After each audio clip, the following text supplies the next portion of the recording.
বলতে চাই, রাজনৈতিক মতবিরোধ থাকতে পারে, নির্বাচন নিয়ে মতপার্থক্য থাকতে পারে, আপনারা যার যার নির্বাচন করবেন সেটা পরের কথা। আসুন, যারা জুলাই বিপ্লবের রাজপথে ছিলেন, জুলাই বিপ্লবের সমাবের আইনি ভিত্তি কার্যকর করার জন্য আমরা হাতে হাত রাখি।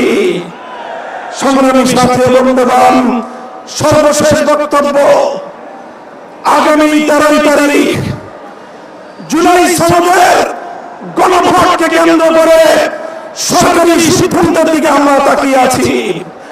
সরকার যদি জনগণের শান্তিপ্রিয় ভাষা বুঝতে ব্যর্থ হয়, আবার বলছি, সরকার যদি দলীয় নেতৃবৃন্দের শান্তিপ্রিয় ভাষা বুঝতে ব্যর্থ হয়, যেই ভাষায় বললে সরকার বুঝবে, আমরা সেই ভাষাই প্রয়োগ করব, সেই কর্মসূচি ঘোষণা করব ইনশাআল্লাহ। প্রস্তুত থাকবেন তো আপনারা?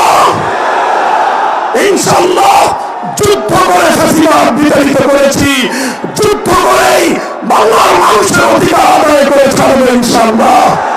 নাসরুম মিনাল্লাহি ওয়া ফাতহুন করিম। আসসালামু আলাইকুম ওয়া রাহমাতুল্লাহ।